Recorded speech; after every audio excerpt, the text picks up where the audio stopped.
हे पितरांनो, तुम्हाला नमस्कार करतो. ओम श्री गणेश देवताय नमः. ओम श्री कुळ देवताय नमः. ओम श्री गुरुदेवताय नमः. ओम सर्वश्री इष्टदेवताय नमो नमः. शिवशरणात मित्रांनो, मी कडाप्पा परत एकदा आपल्या समोर हजर आहे. माझ्या धर्मकरम चॅनलमध्ये आपले सहर्ष स्वागत करीत आहे. मित्रांनो, पंचांग आजचे आता आपल्या समोर सादर करीत आहे. मित्रांनो, आज शुक्रवार दिनांक 19 डिसेंबर 2025, शालिवान शके 1947, संवत्सर विश्वावसु, अयन दक्षिण, ऋतू हेमंत, मास मार्गशीर्ष, पक्ष कृष्ण. तिथे मित्रांनो, आजची अमावस्या तिथी आहे, जी अहोरात्र असणार आहे. वार शुक्रवार आहे. नक्षत्र मित्रांनो ज्येष्ठा नक्षत्र आहे. रात्री 10:51 मूळ नक्षत्राला सुरुवात होईल. योग मित्रांनो शूल योग आहे. दुपारी 3:47 गंड योगाला सुरुवात होईल. करण मित्रांनो चतुष्पाद करण आहे. सायंकाळी 6:08 नागकर्णाला सुरुवात होईल. मित्रांनो, प्रमुख ग्रहांची राशी स्थिती पहाटे 5:30 वाजता अशी असणार आहे. सूर्य धनु राशीत असेल, चंद्र वृश्चिक राशीत, गुरु मिथुन राशीत, तर शनिदेव मीन राशीत असणार आहे.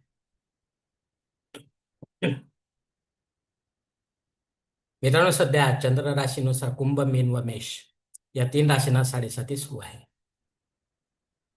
या साडेसातीचा या राशींच्या जातकांना त्रास होत आहे किंवा नाही, हे जर जाणून घ्यायचे असेल तर आपण आपल्या जन्मकुंडलीसह जवळच्या ज्योतिषाकडे जाऊन समजावून घ्यावे. मित्रांनो, जर शनी ग्रह आपल्या कुंडलीमध्ये अशुभ असेल, अशुभ फळ देणारा असेल, तर नक्कीच आपल्याला त्याची धार्मिक सेवा करावी लागणार आहे. आणि शुभ स्थितीत असेल तर सेवा करण्याची गरज राहणार नाही. मित्रांनो, मुंबई भागातील सूर्योदय असते याप्रमाणे: सूर्योदय सकाळी 7:07 असेल, तर सूर्यास्त सायंकाळी 6:04 असणार आहे. मित्रांनो, गोचर ग्रहांची सद्यस्थिती सुद्धा जाणून घेऊया. असंगत ग्रहांमध्ये मंगळ ग्रह 10 नोव्हेंबर पासून आणि शुक्र ग्रह 14 डिसेंबर पासून असंगत होत चाललेले आहेत. वक्री ग्रहांमध्ये गुरु ग्रह हा 11 नोव्हेंबर पासून वक्री होत चाललेला आहे. तर हे तीनही ग्रह आपल्याला आपल्या जन्मकुंडलीच्या माध्यमातून काय फळ देणार आहे, हे देखील ज्योतिषी आपल्याला समजावून सांगतील. मित्रांनो, आता या पंचांगाच्या आधारे आपण आता आजच्या पूजेसाठी लागणारा संकल्प सोडणार आहोत.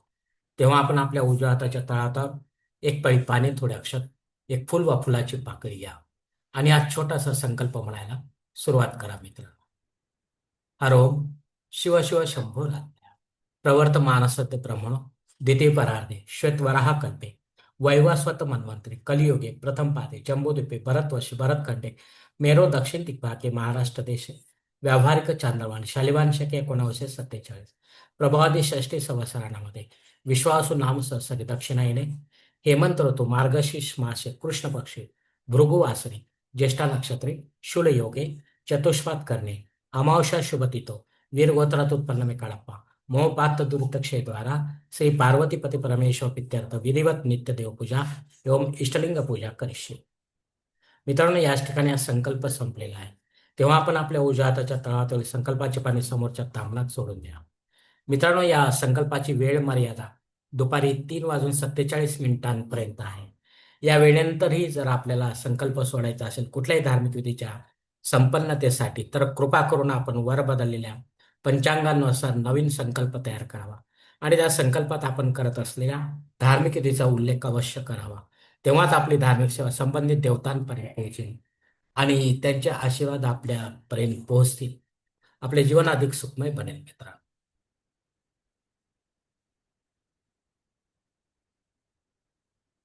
मित्रांनो, आता मुहूर्त विभागामध्ये पाहूया. उपनयन करण्यासाठी 4 फेब्रुवारी, विवाह करण्यासाठी 3 फेब्रुवारी, वास्तू शांती करण्यासाठी 6 फेब्रुवारी, भूमिपूजन व पायाभरणी करण्यासाठी 4 फेब्रुवारी आणि देवमूर्तीची प्राणप्रतिष्ठा करण्यासाठी 6 फेब्रुवारी शिवाय मुहूर्त उपलब्ध नाही.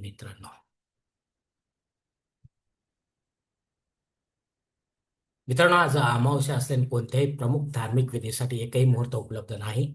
उदाहरणार्थ साखरपुडा, डोहाळे जेवण, बारसे, गृहप्रवेश, जावळ काढणे इत्यादी.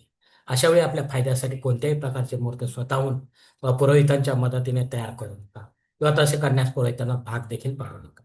तसेच पंचांगातील गौण संकट व आपत्काळातील मुहूर्तांची निवड देखील शक्यतो करू नका.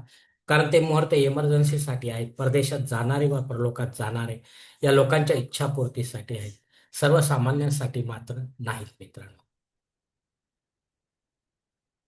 मित्रांनो, पंचांगातील इतर काही महत्वाची जी माहिती आहे ती आता आपण पाहणार आहोत. पंचांग शुद्धी नाही मित्रांनो. दिनविशेषमध्ये दर्शवेळा अमावस्या आहे. यासाठी माझा स्वतंत्र व्हिडिओ असणार आहे, तो आपण पाहू शकता मित्रांनो. यामध्ये आपल्याला काय सेवा करायची प्रामुख्याने पितरांची ते देखील दिलेले आहे नियमासकट. अमावस्या श्राद्ध कर्म आहे. या अमावस्या तिथीवर जर आपली आई किंवा आपले वडील आपल्याला सोडून परलोकात निघून गेले असेल, तर त्यांच्या नावाने आपल्याला पिंडदान युक्त किंवा पिंडदान रहित अशी श्राद्ध कर्म करायची आहे. घरी करा किंवा तीर्थक्षेत्री करा, पण विधिवत करा, पंडिताच्या माध्यमातून करा आणि अपराह्न काळात करा. तेव्हाच आपली पितरसेवा आपल्या पितरांपर्यंत पोहोचेल आणि त्यांचे आशीर्वाद आपल्यापर्यंत पोहोचेल. आपले जीवन अधिक सुखमय बनेल. अग्नी पृथ्वीवर हजर नाही मित्रांनो. त्यामुळे आपल्याला नव्याने काय होम यज्ञ कर्मकांड सुरू करता येईल. जे रेग्युलर आहे तेच आपण करू शकता. राहुकाळ मित्रांनो सकाळी 10:30 ते 12 वाजेपर्यंत आहे. या दीड तासाच्या काळात राहू अत्यंत प्रभावी असल्यामुळे तो आपल्या कामांना बिघडवणार नाही. त्यामुळे आपण या काळामध्ये शक्यतो महत्त्वाची किंवा विशेष कामे करू नये. इतर वेळेत करा जेणेकरून त्यात आपल्याला यश मिळण्याची शक्यता राहील. धन्यवाद मित्रांनो. आजचा हा पंचांग संबंधीचा व्हिडिओ मी याच ठिकाणी संपवत आहे. आपण जर माझ्या मताशी सहमत असाल तर कृपया माझे धर्मकरम चॅनल सबस्क्राईब करा, लाईक करा. आपले कुटुंब व मित्रपरिवारासह शेअर करा. तसेच कॉमेंट्स बॉक्समध्ये आपले मत अवश्य नोंदवा आणि माझा पुढील व्हिडिओ आपल्यापर्यंत पोहोचण्यासाठी बेल बटन अवश्य दाबा. धन्यवाद मित्रांनो. पुढील भेटीपर्यंत आपण खुश राहा, आनंदी राहा, प्रसन्न राहा. हरिओम. शिवशंभू महादेव.